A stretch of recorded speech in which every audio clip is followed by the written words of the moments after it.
안녕하세요. 엘리사의 예언을 통해 연합군에게 물의 공급과 승리가 주어집니다. 오늘 본문은 열왕기하 3장 13절에서 27절입니다.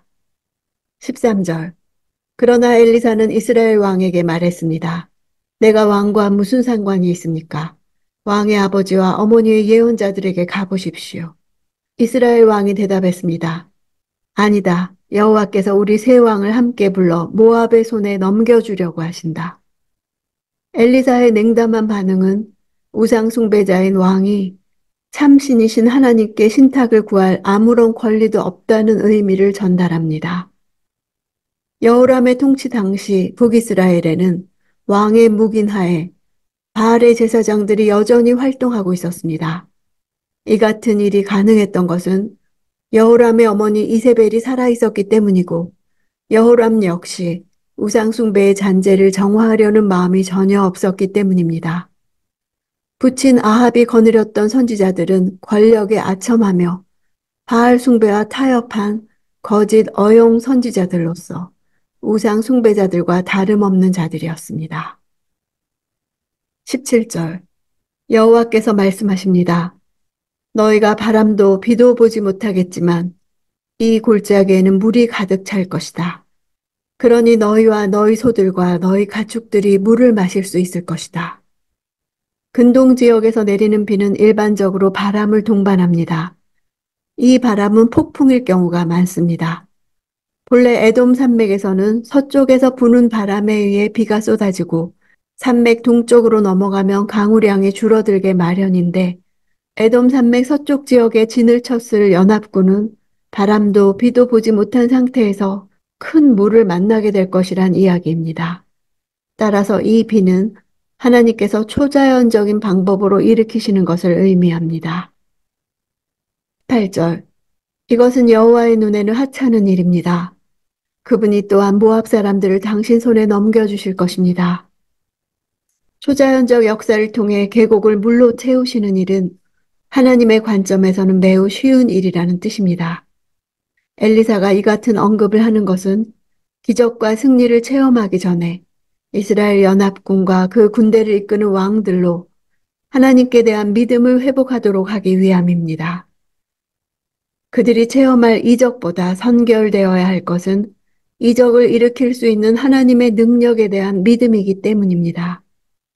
앞서 여호람은 여호와께서 새 왕을 모압의 손에 붙이셨다고 고백했는데 엘리사는 이와는 정반대의 상황을 예언하고 있습니다.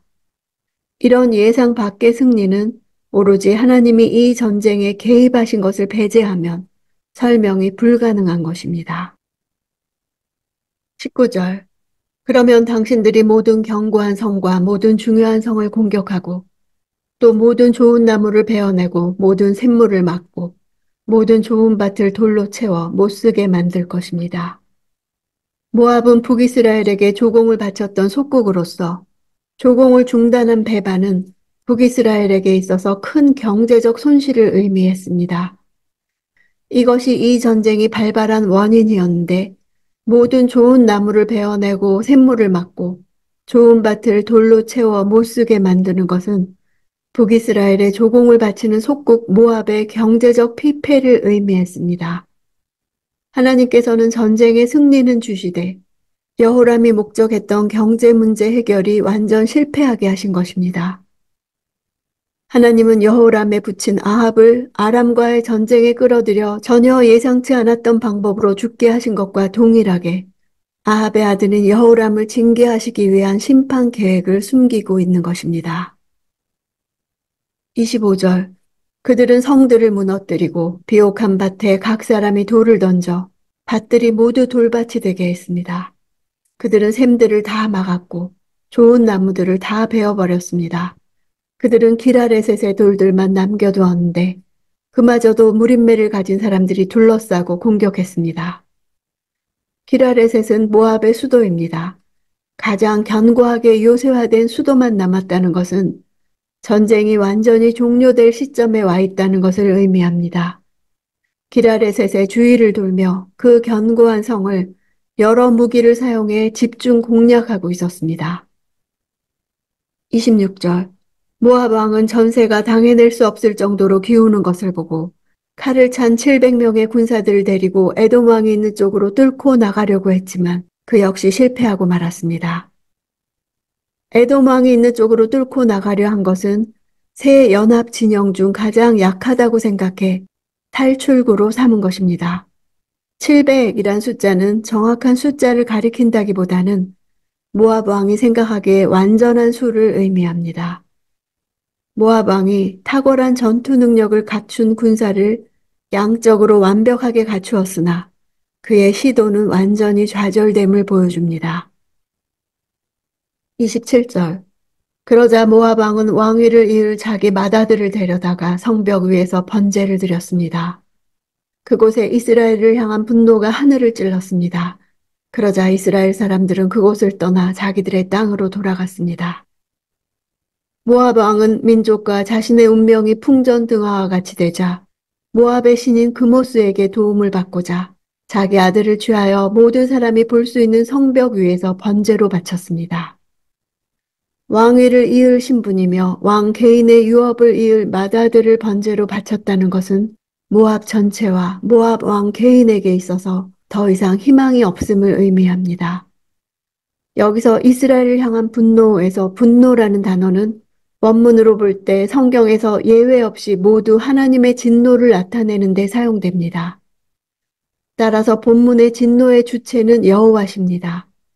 표면적으로는 왕의 아들의 죽음을 목격하고 격분하며 결사적으로 달려드는 모압 군대일 수 있으나 근본적으로 이스라엘에게 분노를 바라시는 주체는 하나님이신 것입니다.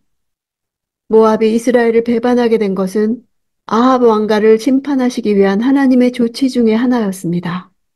따라서 하나님께서는 이스라엘 연합군에게 승리를 주시되 여호람의 불신앙적 태도를 심판하시고 여호사밧의 미온적 신앙 태도를 경책하시고자 그들이 기대했던 완전한 승리를 허락하시지 않는 방법을 택하셨습니다.